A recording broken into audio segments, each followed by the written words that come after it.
Amendment Bill 2015, SB 106, first reading. Nigerian Postal Services Act Cap N127 LFN 2004, Repeal and Reenactment Bill 2015 SB 106, first reading taken. Leader of the Senate. Mr. President, distinguished colleague, the fourth business of the day is presentation of a bill standing in the name of distinguished Senator Theodore Oji on the Deep Offshore and Inland Basin Production Sharing Contracts Act, CAO D3, Laws of Federation of Nigeria 2004 Amendment Bill 2015. You may recall that we stood down this bill because we thought it's a duplication, but it is not actually duplication because it's a different section of the Act. Therefore, Mr. President, you may wish to invite the Clerk of the Senate to read the short title of the bill. Clerk of the Senate. Mr. President, distinguished senators, Deep Offshore and Inland Basin Production Sharing Contract Act, CAP D3, LFN 2004, Amendment Bill 2015, SB 119, first reading. Deep Offshore and Inland Basin Production Sharing Contracts Act, CAP D3, LFN 2004, Amendment Bill 2015, SB 119, first reading taken. The Senate.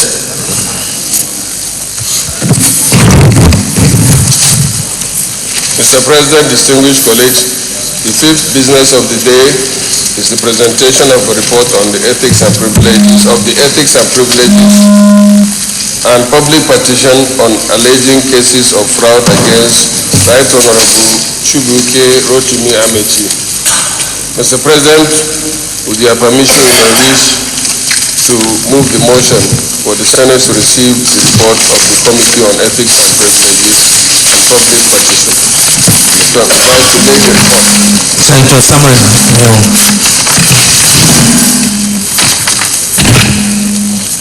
Mr. President, distinguished colleagues, my name is Senator Samuel Nnebeka Anyanwu. I represent Imo East in Imo State. I move that the Senate do receive the report of the Committee on Ethics, Privileges and Public Petitions on a petition by Integrity Group alleging cases of fraud against Right Honorable Chubuike, Rotimi, Amaechi, Mr. Nominee. Senator David Moore, second motion. Thank you, Mr. President. My name is David Umaru. I represent the good people of Niger East. I rise to support the motion that the Senate do accept the report of the committee as explained by Senator Anyanwu. I so move. I so second, sorry. Distinguished colleagues, that the Senate do receive the report of the Committee on Ethics, Privileges and Public Petition on the petition by the Integrity Group alleging case of fraud against Honorable Chubuike, Rotimi, Amaechi. Those in favor that the report is there say aye. Those against say nay. The ayes have it. Senator Anyanwu, come and lead the.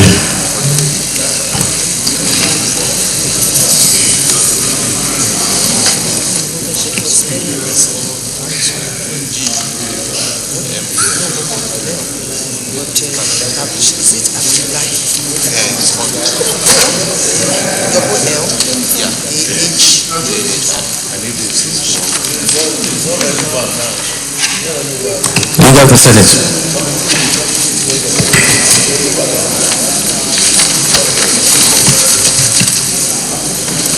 Mr. President, distinguished colleagues, the first order of the day is a motion requesting that this Senate resume the screening of persons listed on the order paper as ministers of the Government of the Federal Republic of Nigeria in accordance with Section 147(2) of the 1999 Constitution. The names are 1. Right Honorable Chubuike, Rotimi, Amaechi. 2. Distinguished Senator Heineken Opobiri. 3. 3. Letus Omale Daramola. 4. Adewale Isaac Folorosho. 5. Baba Shewuri Mustafa. 6. Ocholi Inojo James San. Mr. President, distinguished colleagues, please recall that the Senate concluded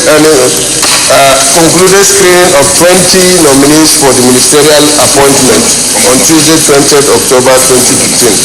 Senate will now resume the screening of the remaining nominees. Mr. President and distinguished colleagues, in order to carry out this exercise and in conformity with our Standing Order 17 on floor privileges, I will move 2 motions as usual. First, I move that this Senate do resolve into Committee of the Whole to conduct the confirmation hearing. Minority Leader.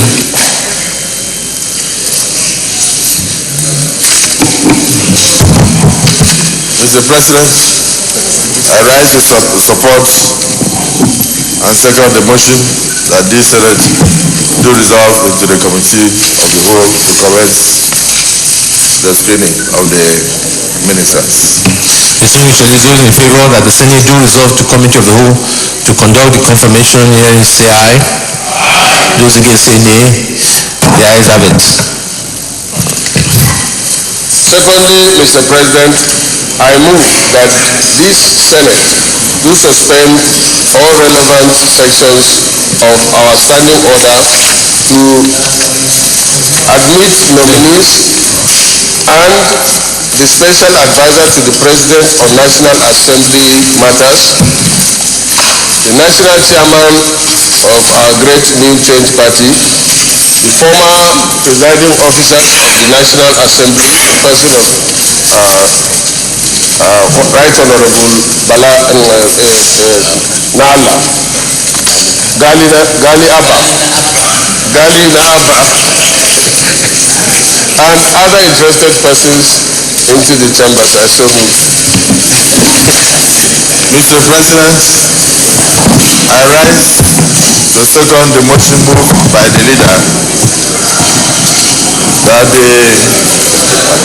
this Senate do receive into chambers, suspend rules, the standing rules to admit the nominees and other interested persons, particularly the chairman of the second largest party in Nigeria, APC, into the chambers for the purpose of point of correction, point of order.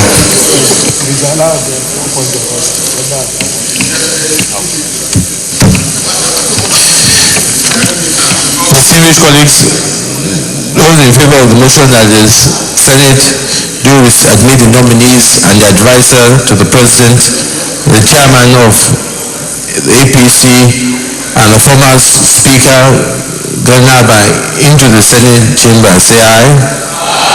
Those against say nay. The ayes have it. Sergeant Ram to usher in the advisor and the first nominee into the Senate chambers.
Swing club. It's a terrible thing.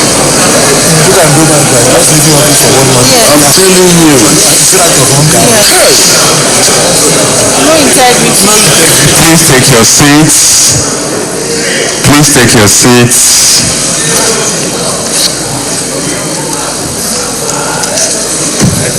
Senator Alaba Domingo.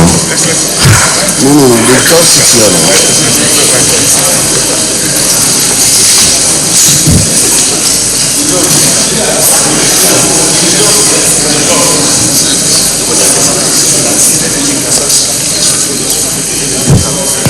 Please stop disturbing Senator Egba, now a member of the biggest party in Nigeria.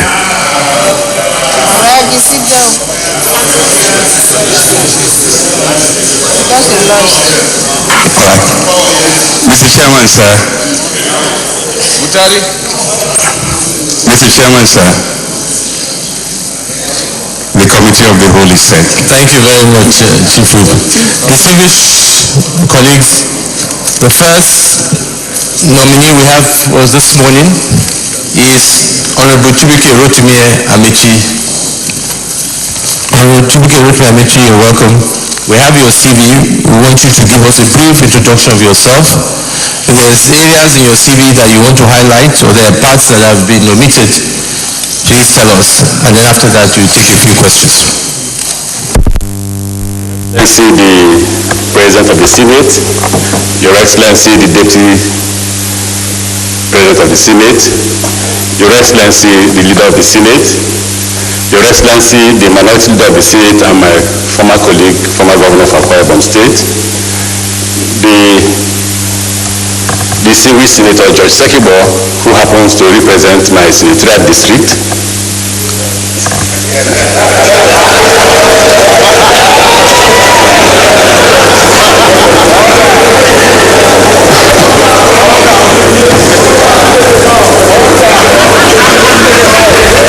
distinguished Senator Laparogu, who's been my longtime friend. We were roommates when I was at the River State University of Science and Technology before I left for the University of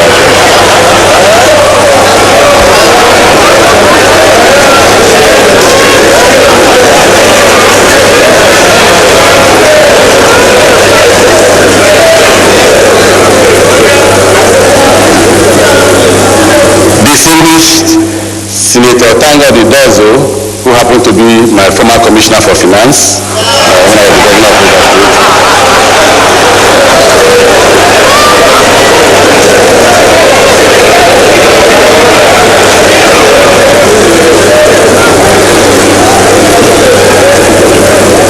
Please forgive me, I forgot to recognize the distinguished leaders of the Senate and the very distinguished senators of the Federal Republic of Nigeria. My name is Chubuike Rotimi Amaechi. I hear I shouldn't say this, but I have to say it for history purposes.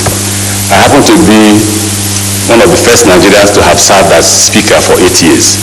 In the period I served as Speaker for 8 years, speakers were impeached almost on a regular basis. I have also served as the Governor of Rivers State under PDP. But by my second term, I was the Governor of Rivers State under APC. Good morning, distinguished senators. It is a rare pleasure to stand before you, and believe me, this is my first time of addressing the Senate, and I thank you, I thank the President for this privilege. Whether I become a minister or not, this will go in the history book of mine, that I once addressed the Senate of the Federal Republic of Nigeria. But truly at the mercy of the Senate. And like you know, this is a hallowed chamber. And I'm deeply humbled and honored to have been nominated by the President and to have been given a chance to address you. on what I thought or what I think will be the little contributions that I have made to the development of Nigeria. I have told you earlier that my name is Chubuike Rotimi Amaechi. I'm truly a Nigerian. But, and I said to you, I am the past governor, I'm the immediate past governor of Rivers State. Before then, I was Speaker of the Rivers State House of Assembly for 8 years, just as I was the governor for 8 years. And I had the privilege of also serving as the chairman of the Nigerian Governors Forum for 2 tenures too. Taken together, whether as governor or as speaker, these 2 career paths tell a story of public service. During my tenure as Speaker of the Rivers State House of Assembly, we achieved a lot. Some key bills were passed, like the anti-kidnapping law and the Rivers State Schools Right. In this bill, and I drafted this bill myself, I felt pain that there were children who couldn't go to school. And I had to ensure that by this bill, that became a law, that children and parents and teachers had their rights and privileges, and the government had obligations to fulfill. However, my most fulfilling moment as Speaker was the passage of the Rivers State Schools Right bill. This bill clearly enunciated and defined the responsibilities of parents, teachers, and children to guarantee our children access to qualitative education. Education is not only qualitative, it must also be accessible. As governor, we inherited a state that was comatose, and in the throes of insecurity, Rivers State bore the 4th lines of the Niger Delta militancy. Our immediate task was therefore to restore security and improve the social and economic well-being of our people. Ours was a 2-pronged approach of physical and fiscal security. By physical, I mean putting money in the hands of the Rivers people. Whilst we confronted criminality and aggressive law enforcement measures, we embarked on what we call massive social and infrastructural development. They are there for the record purposes. We declared an emergency in education and guaranteed free and compulsory education up to secondary school level. During my tenure as governor, we awarded the construction of some over 500 primary schools, and we completed and furnished 314 of these to 100% completion, while others were partially completed by the time we left office in May 2015. We undertook the training and re-certification of teachers already in the service of the state and employed over 13,200 teachers. Our efforts and investment in the education sector did not go unnoticed, as Port Harcourt won the UNESCO World Book Capital in 2014. We competed against cities like Moscow and Oxford. In the area of healthcare, it is on record that our government built 140 health centers, and we employed a total of 400 medical doctors. When we came, there were only 200 doctors in the employment of the Rivers State government, and we had to employ 400 doctors. Anyone who visited Port Harcourt while we served will testify to the fact that we worked to bring back the old glory of Port Harcourt as the garden city and as the 3rd leg in the economic tripod of Nigeria. We built a dualized network of 1,500 kilometers of road, and they are there for people to see. 23 bridges, 2 major flyovers, and 2 interchanges. In the area of power, of the 350 megawatts total capacity generation assets invested by the government before ours, only 700 megawatts, an equivalent of about 20%, worked. So with enthusiasm, we ramped it up to 77%, and we introduced our own 360 megawatts of power, bringing us to a total of 750 megawatts of power by the time we left office. And this power was an example of the greenfield generation project at our farm. That massive investment is partly the reason why today residents in Port Harcourt enjoy nearly 24-hour power supply. On the whole, Mr. President of Senate, sir, I say with pride that during our stewardship of 8 years, we consistently maintain our pledge to our people to render transparent and accountable stewardship. Our government happened to be the first to introduce, as a state government, the public procurement law, by which all purchase should go through the public procurement.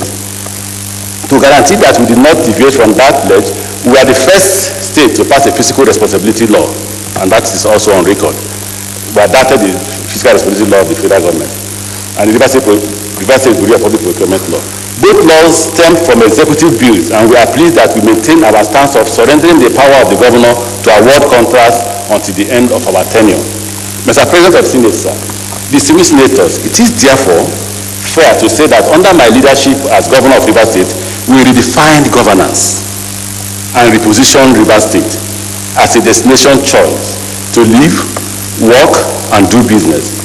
Accordingly, Mr. President of Senate, distinguished senators, I give you my word that if I'm confirmed as minister by this distinguished Senate, I bring to bear my vast experience as a legislator, as a speaker, and governor in the execution of my duties. Thank you very much.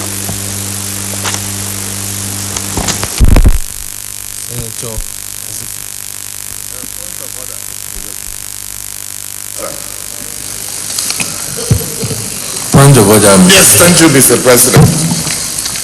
I come under this one.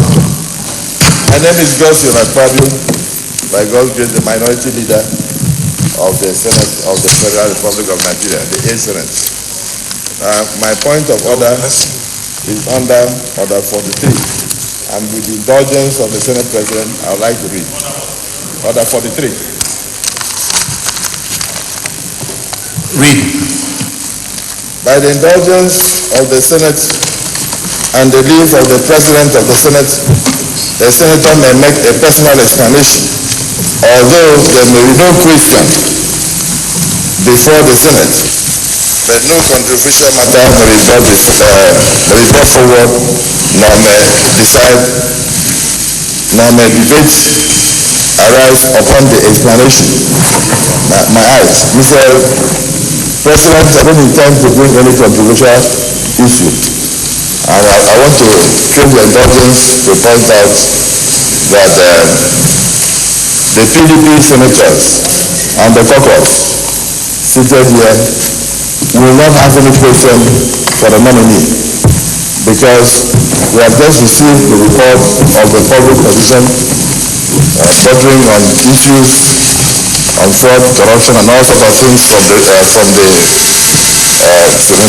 Committee, and we are yet to look into this. We have not debated that report at all, and so we will have little or nothing to ask the nominee. Is that the position of the PDP caucus? Thank you, Mr. President. Senator Nassif. Thank you, Mr. Point of order.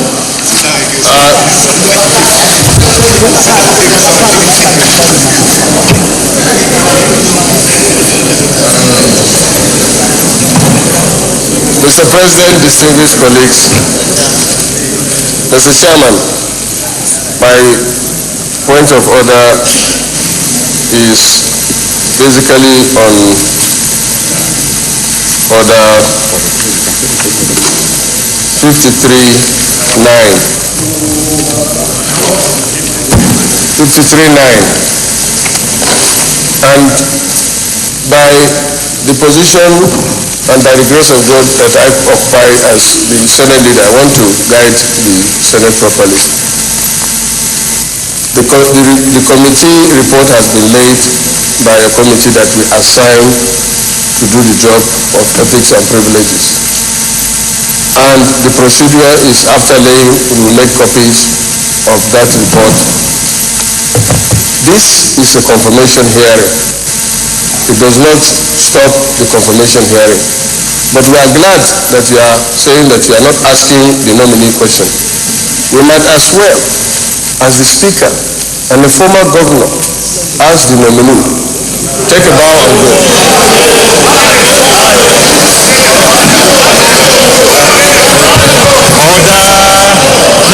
Order, please.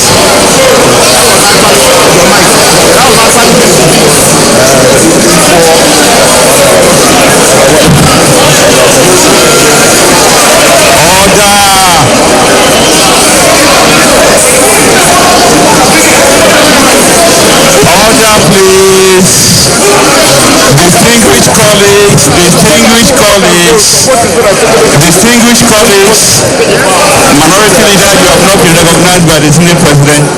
Distinguished colleagues, order please, order please. Mr. President, the leader has spoken. And by implication, the leader is saying that today, that the Senate should have a rule that every nominee should bow and go.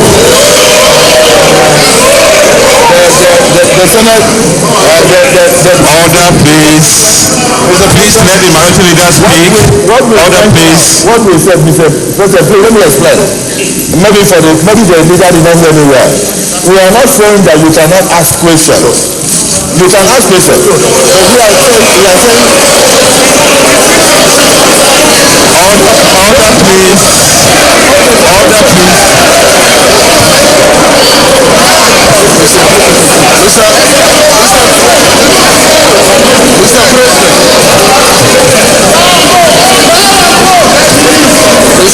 Mr. President, Mr. Chairman,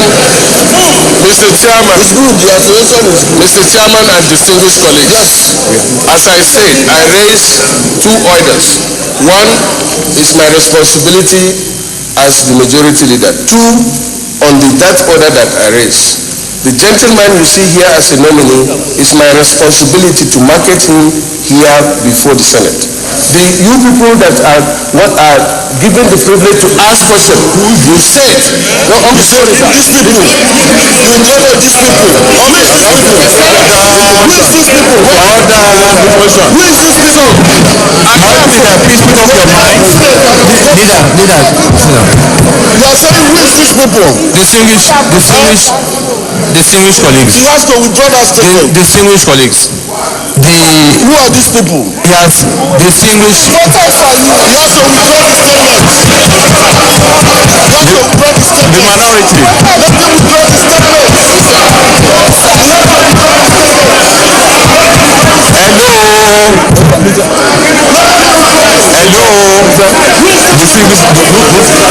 leader. Sit down.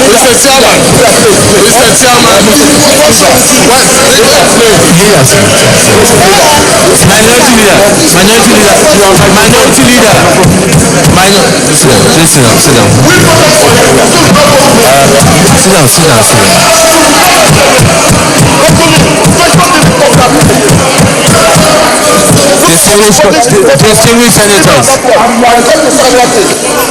Distinguished colleagues, please, order. I think the Senate leader has already retracted that, so then let us, yes, he did. And I think I'm also saying on his behalf, so let us leave that. Has he apologized? Minority leader. He has retracted it. Now let us know, you, minority leader, got up to speak on behalf that he doesn't have any questions. That is fine. We noted that. Now, as we agreed in our previous screening, or even early after the first case of senators who have come and gone, who have been here before, that there must be some kind of respect to senators or those who have served in the legislative arm. And we have always ensured that even for those, we would have some kind of dialogue. So let us meet and stick to those issues. So what I would suggest, I would direct is, as I was directing at Councillor Nazif to speak if he has any comments or questions, and we just give him what we have always given to those who have served in the legislative arm of the government, and I think we will maintain that consistency.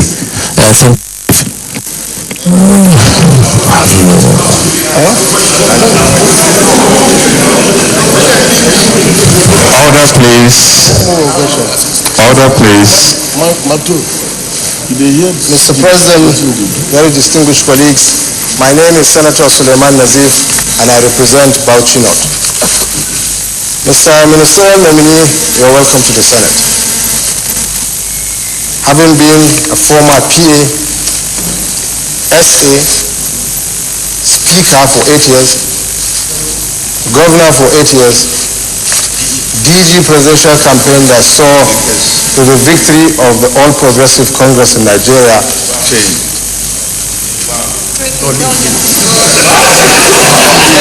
Is that the move of the Senate? Order, please. That makes you a grounded politician, a politician who has had a very challenging career. Mr. Nominee, how can you tell this Senate, and indeed Nigerians, what advice do you have for upcoming politicians to hold on to their cherished views, beliefs, and ideals despite heavy political opponents and dangerous political enemies?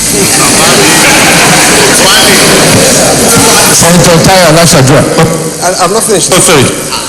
Number two, you have been a grounded politician who has tested the legislature as well as the executive. This question is on behalf of the all Nigerian ministerial nominees. Can you tell this Senate what is the merit and the demerit of sending ministerial nominees to the Senate from 1999 till date without portfolios? Nigerians have lamented, agonized, and it is fast becoming controversial. If you are confirmed as a minister, would you continue to suggest that ministerial nominees come to the Senate without portfolio? Are the executive making the work of the legislature easier by sending ministers without portfolio? Thank you, Mr. President. Senator Danjuma Goje.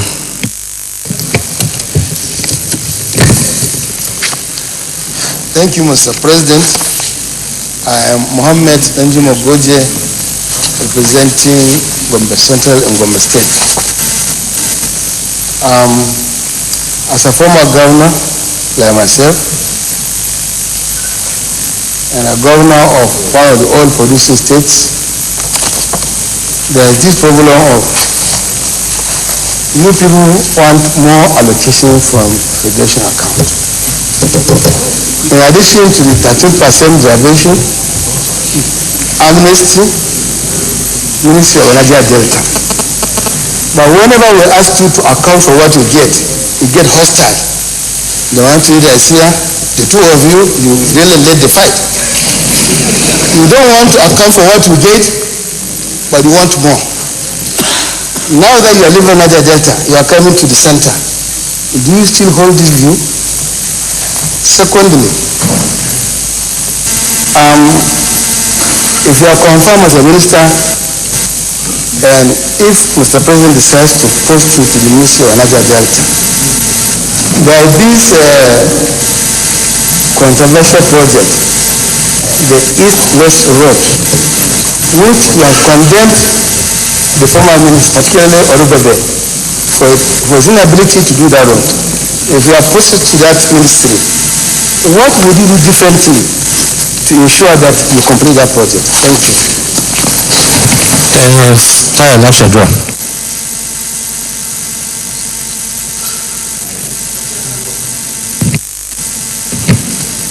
My name is Senator Tayo Alashadua, representing Ondo Central at the Senate. I have only one question to the nominee, and the question borders on the fact that you were made the chairman of the governor's forum for the first time, and during the second time, there were a lot of controversies, and one of the people who contested with you at that period is here today as a senator. I want to know, sir, whether you actually believed that figure 19 is greater than figure 16. Thank you, sir.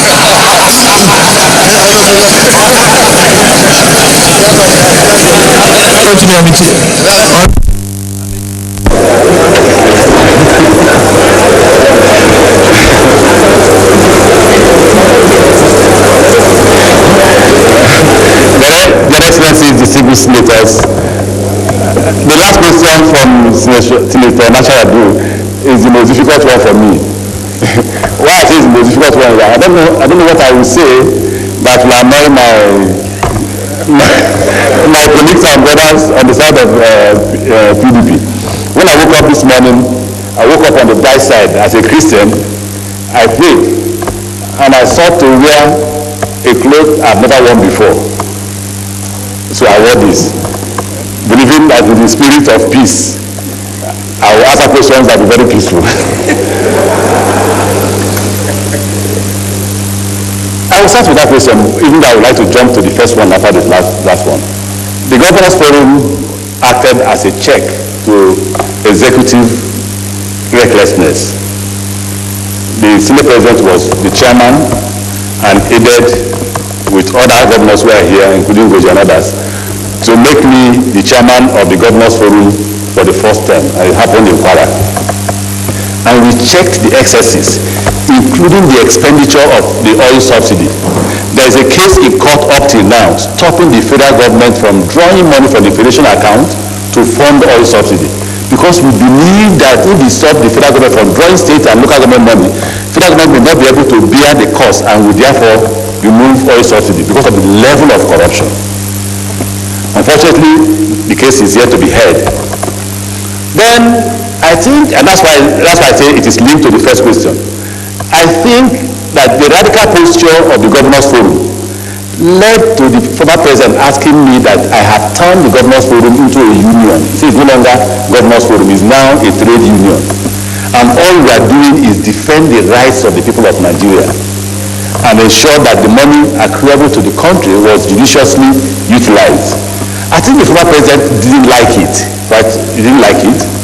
And when my tenure expired as a chairman, I was requested not to run for a second term.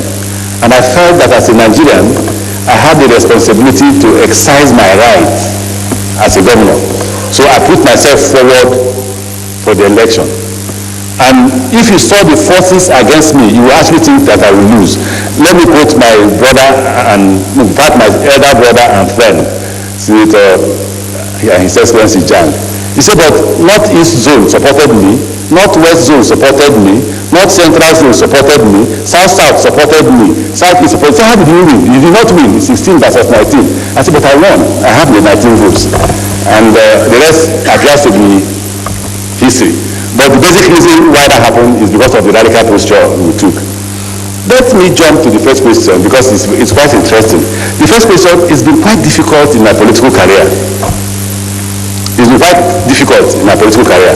The reason why it's been difficult is that I was born to test my rights and fight for my rights. I was once a student union leader, and believe me, if there's one man who doesn't like corruption, I don't like corruption. I had come here with a copy of the so-called panel report. There is nowhere the panel indicted me. Nowhere. Not the government white paper. I came with the report. He said, nowhere the report indicted me, and I'm ready to tender this report before the Senate. Nowhere, I repeat, nowhere it indicted me. I was ready for questions for it, and I brought the panel report so that the Senate will be opportunity to read the panel report and compare it or juxtapose it with the report of the white paper released by the government. However, because there are challenges, people in Nigerian politics believe that there is a need for compromise and able to manage yourself around. I will do that, but where it clashes with my principle, I find it a bit difficult to do what people expect me to do. So if you ask me to advise upcoming politicians, I will find it difficult because most politicians would like to survive. So because I don't do that line, I found challenges. October 25, the Supreme Court declared me governor. Don't forget that I faced a similar challenge like I'm facing now. I was chased out of the country to Ghana. My family was chased out of the country. We were living in one room with my children just because I stood for my rights. But God and the Supreme Court found it worthy to declare that I will be governor of Rivers State, and I became governor of Rivers State. We are back to the same October. The same October. Today is 22nd.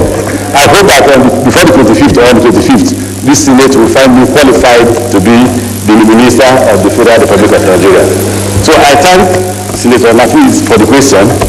Portfolio issue, it is a constitutional matter. You have powers to do whatever you want to do.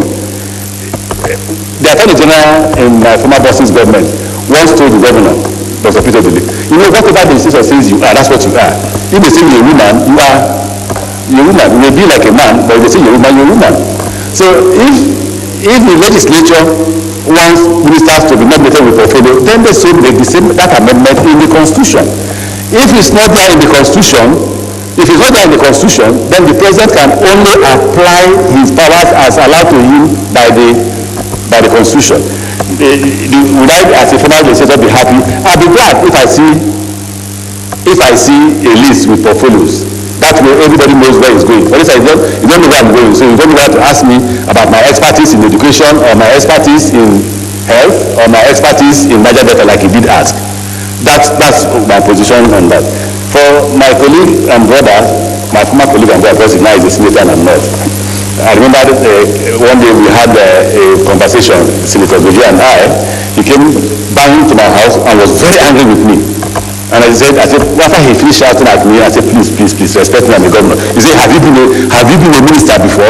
Have you been a senator before? So I'm pursuing his record. I want to be a minister now. After that, I want to be a senator.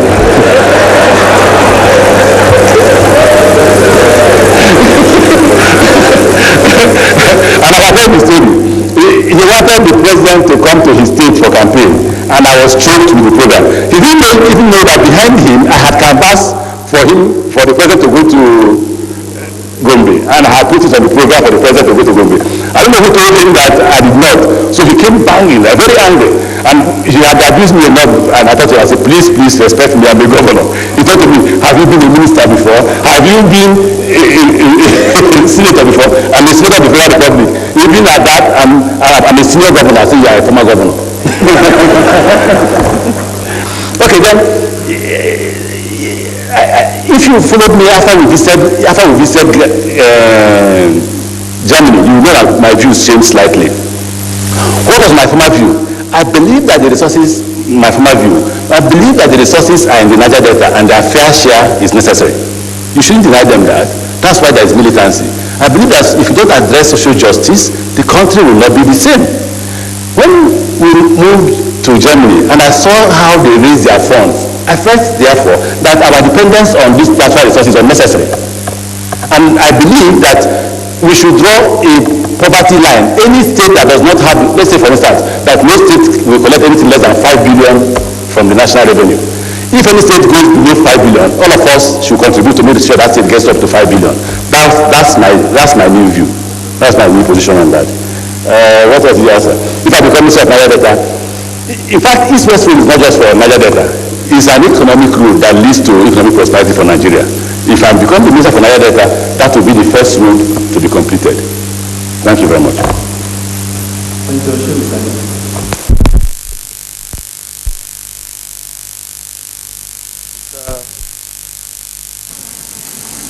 I'm Sheikh Usani, representing Kaduna Central. I acknowledge your contribution and sacrifice to the change revolution. But I have two questions for you.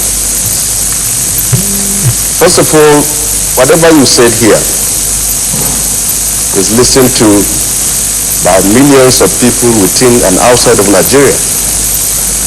And whatever you said here will be in record for this generation and the future generations to come. I want you to, the first question is this. What is your recipe for peace between ministers and state governors? Yes, taking cognizance of the events in Rivers and years ago, as you are going to be confirmed as a minister. And secondly, can you define from your own view what corruption is all about. According to Karl Klaus, he said prostitution is worse than corruption. The former endangers the morals of an individual, and the latter endangers the morale of an entire country. So can you, in your own view, define what corruption is all about? Thank you. Senator Wonako.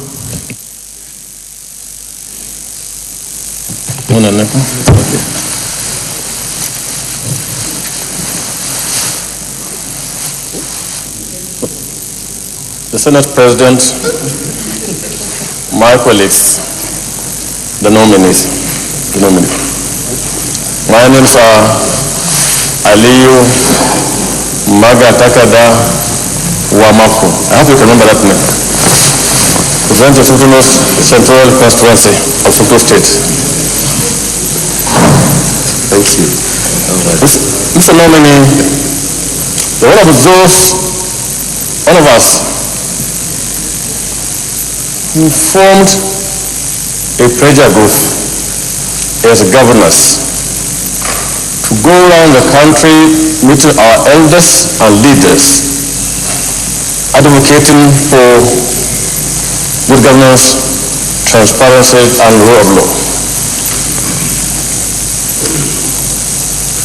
We also stood firmly on the belief that in the 21st century,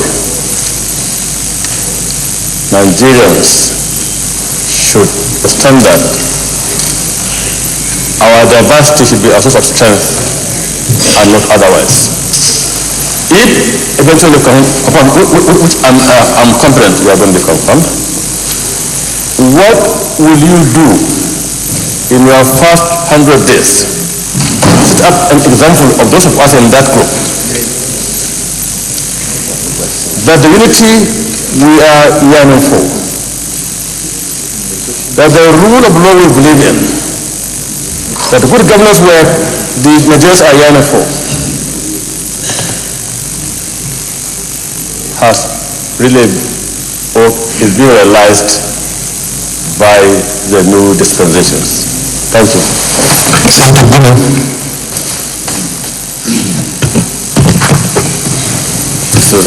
Mr. President, my name is Senator Abdullahi Gumel. I represent Jigawa Northwest. I have one question which is political.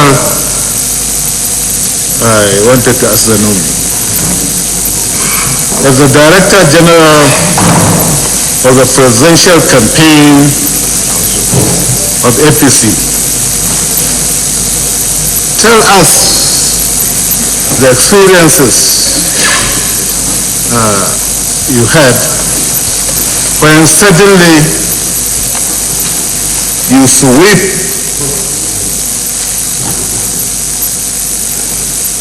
the PDP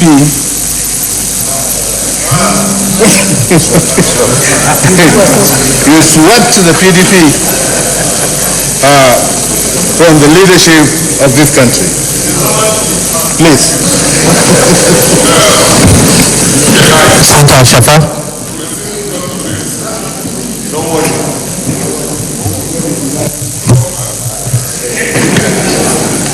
Thank you very much, the Senate President. I am Senator Binga Shafa, representing Lagos Senatorial District. The whole country and indeed the world are watching us. And one salient question which should have been asked you, but up till now has not been asked, is the question I'm going to pose to you right away. In your earlier response, you did mention that there was a panel instituted by the present government of Rivers State. I believe it's a judicial commission And from what we were reading in the papers, this commission indicted you on corruption, serious corruption allegations. And if we don't ask you that question, and you leave this hallowed chamber today, the whole world will ask us, what did we really do?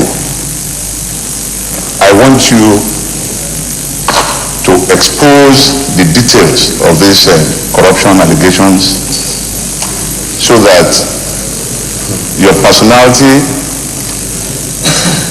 will further be known by all Nigerians, and if eventually you are confirmed as an honorable minister of the Federal Republic of Nigeria, Nigerians will be happy that this is a very transparent, honest, and committed individual to that change mantra. Thank you very much. Senator Abdulrahman. Thank you, Mr. President, distinguished colleagues. I have one question for Mr. Nominee, and the question has to do with the image of this present administration. This government we know is out for change. We have started witnessing the products of this change. But one worry, one area that I can easily talk about is, for instance, the issue of energy. We have enjoyed electricity in this country now for the past 4 months, more than we enjoyed over the last 20 years. So this is change, positive change.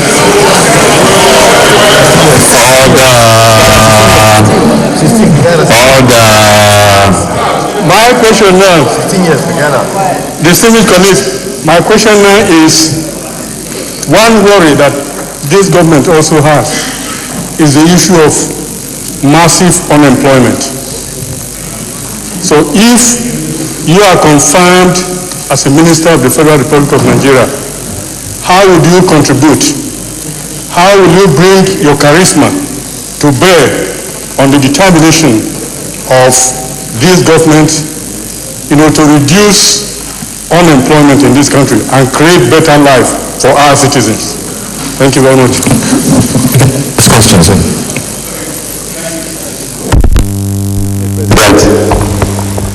And thank you, distinguished senators. Let me start with the last question that was asked by Senator Abubakar. I hope that I will not be punished if I agree that there is change in the air. No, I agree that there is change in the air. There is absolute change in the air. That was what led me to joining APC, leaving PDP. Now, you've cited the example of power. You've not cited the example of executive impunity and recklessness. At least people can walk freely.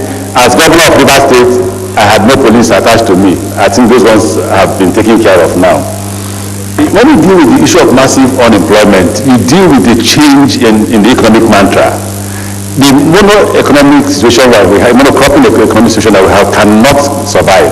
Nigeria cannot continue to be what we are if we continue to just rely on oil. For me, I agree with the president that there is a need to invest in agriculture.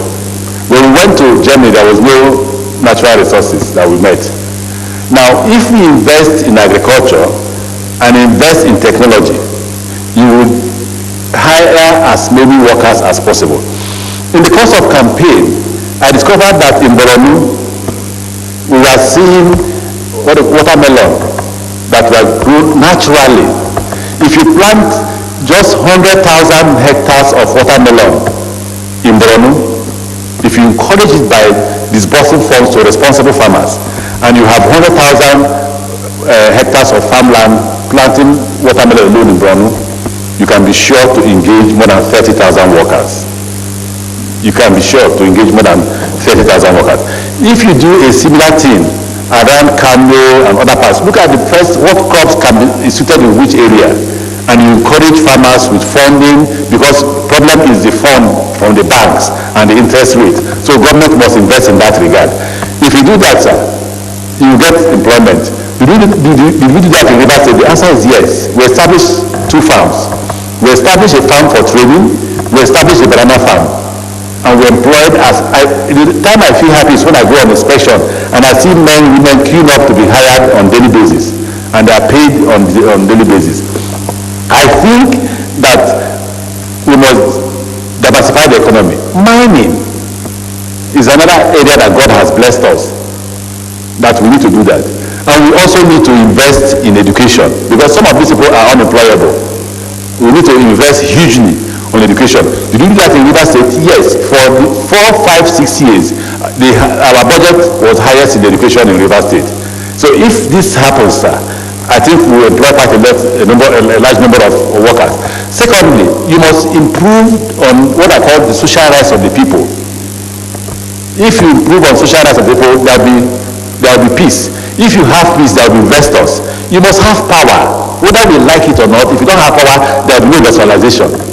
If you don't improve on power supply, and I don't see the rocket science in power supply, I think we should just look at what the problems are and remove corruption and invest in power. And then you will see as many people as possible that will have other forms of this. The reason why most people don't invest in Nigeria is that the cost of production in Nigeria by far outweighs the benefits you will make from your business. So Nigeria, I usually say that a Nigerian is a government of his own. He hires his own security, he has his own borehole, he has his own generator. So what is government providing? That's why government needs to do all this. And that is as it refers to you. Senator Gumel, that's a very difficult question to answer, my distinguished senator. Extremely difficult in the sense that I don't think that I'll be doing good to my colleagues and brothers. I was once in PDP, who are on this side, that we should be trying to explain to them how we manage to take PDP out of power. But key was that we sold to the public. We sold to the public the fact that there was massive corruption in the system, and there was a need to fight that corruption. And the only way to fight that corruption is to put a new government. And we had to get a signpost candidate. The signpost candidate is a man who the Nigerian public have seen as an incorruptible president. And that's why the party had to put President Buhari forward. And we thought that was need to do things differently. I thought that as good as the former president may have been, I don't think he was suitable enough for the growth and development of Nigeria. So we needed to offer the opportunity to somebody we believe, and I believe that, is better than the former president. But I don't think we should go right on what happened. Let me thank you, Senator Ashafa. I repeated that I brought all the copies of the panel. I didn't bring the white paper. All the copies of the panel, I didn't bring the white paper. There is nowhere I was indicted. If the Senate President permits me, I'm ready to lay this on the table so that members can have opportunity of reading it. Nowhere that I was indicted. Now, you've asked me to define corruption. Corruption is very difficult to define. If you're a public officer and you don't take bribe, I have never taken bribe in my life. But if they send the girl to you and you sleep with the girl and do that favor, you are corrupt.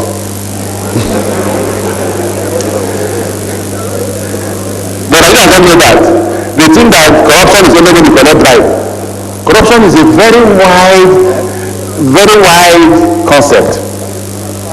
If people are competing for a position and you offer your son or your brother or sister an opportunity to hold that position, when the person is not qualified, you are corrupt.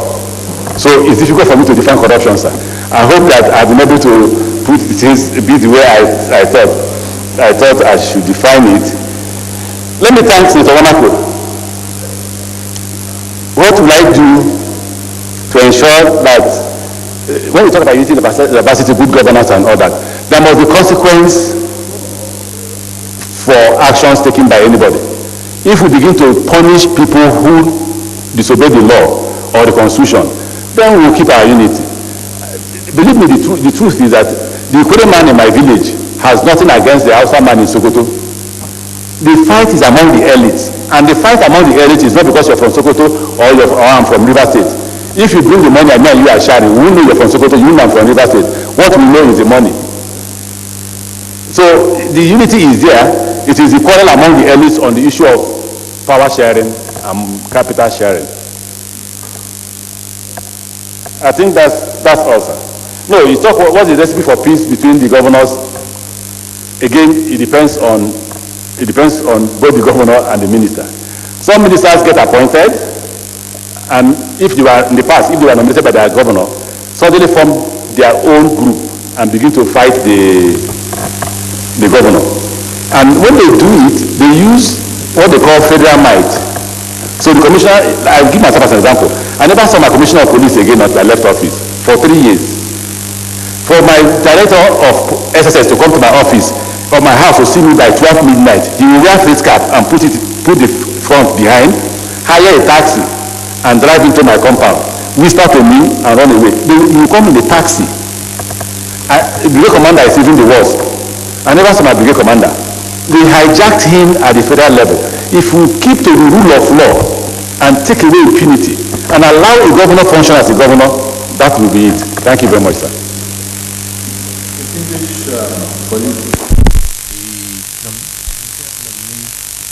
Taking questions about 11 senators and been with us now for 50 minutes. Is it the wish of the Senate that the nominee takes his leave now? Yeah. Mr. Nominee, you can take your leave.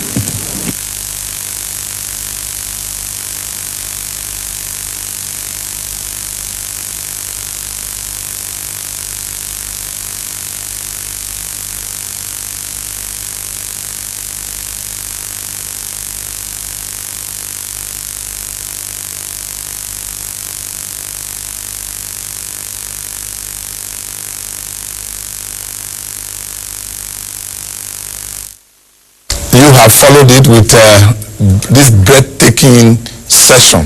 There was this hype, there was this leap of, you thought the whole place was going to crumble when Akpabio stood up, and you thought, what is going to happen? What are the club of the PDP members going to do? How are they going to do it? How is Saraki going to manage it? And what did you see? Oh, well,